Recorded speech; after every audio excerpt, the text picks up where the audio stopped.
Olá pessoal, somos a equipe do canal Red Team Brasil, focado em compartilhar conhecimento. Hoje vamos falar sobre uma ferramenta de espelhamento de tela para aparelhos Android. Muitas vezes precisamos gravar a tela para entregar como evidência em um projeto ou até mesmo validarmos algum aplicativo em um dispositivo físico.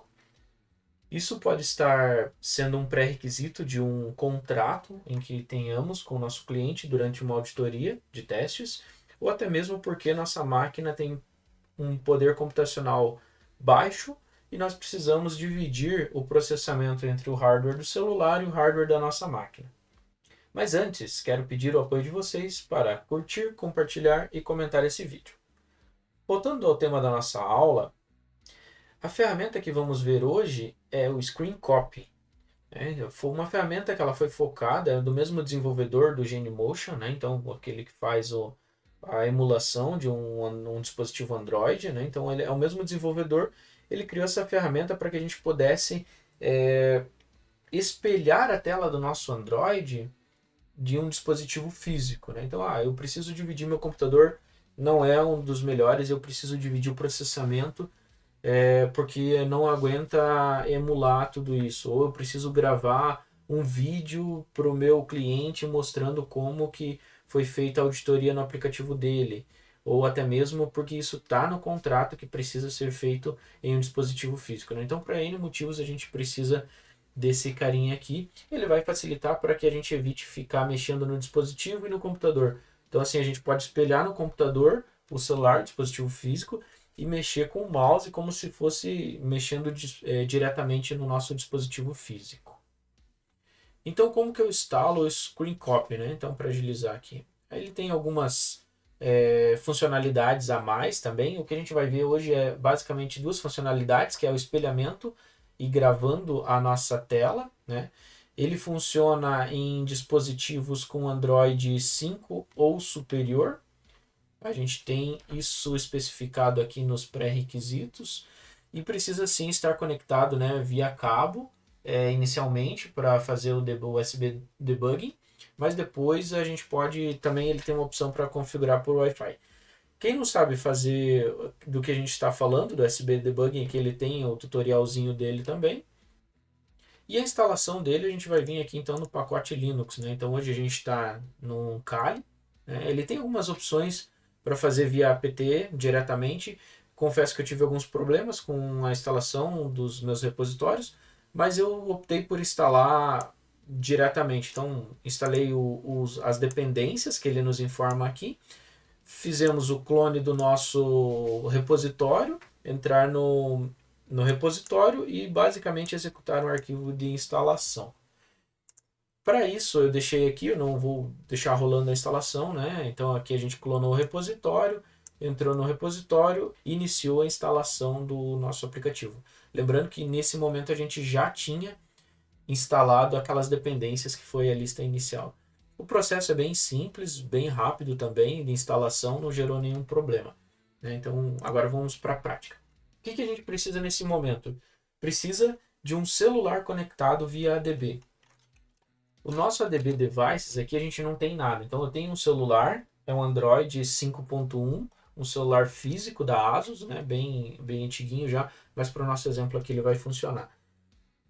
Se você não sabe conectar um Android via ADB, a gente vai deixar aqui no card o nosso vídeo aqui do canal também ensinando que faça essa conexão.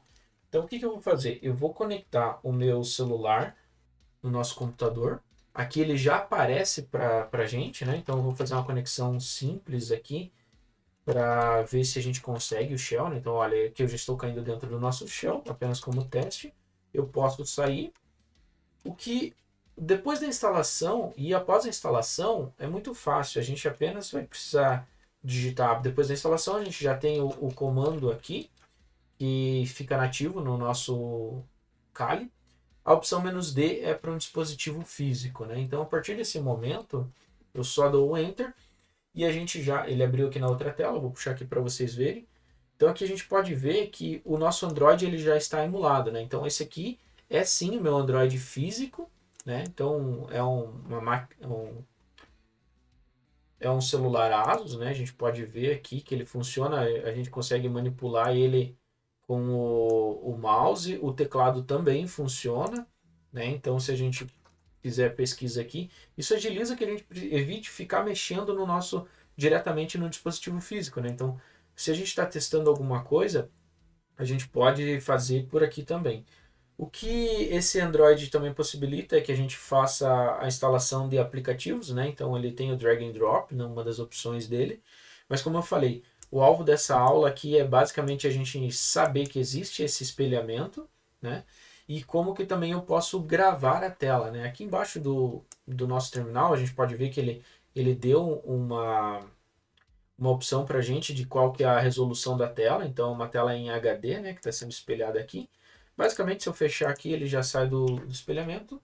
E o que eu preciso fazer agora para gravar essa tela, né, é usar a opção "-R" de Record. Né? Então, eu vou falar que eu quero gravar essa tela e eu vou dar um nome para o nosso arquivo. Então, Redtin Android. Aqui esquecemos de pôr o formato, né? Então a gente vai ter que pôr o formato, pode ser MP4 ou MKV. Vamos usar o MKV. Ele vai iniciar o mesmo processo de espelhamento, mas nessa vez a gente vai estar gravando a tela. Então tudo que a gente fazer aqui no nosso Android vai ser gravado essa tela. Por que isso é interessante? Se a gente fez uma POC de um aplicativo ou que a gente fez auditoria, precisa mostrar para o nosso cliente, né, como evidência, a gente pode fazer essa gravação de tela aqui como exemplo para levar como evidência no nosso projeto. Então, se eu fechar o nosso arquivo aqui, ele vai falar para a gente que a gravação está completa. O nosso arquivo é o redtinandroid.mkv, né? Que está no diretório atual que eu estou. É o diretório que a gente clonou o nosso programinha. Então, esse foi mais um conhecimento. Hoje, uma aula bem rápida, né? Foi compartilhado com vocês aqui pelo canal. Nos apoiem curtindo e compartilhando esse conteúdo. Até o próximo vídeo.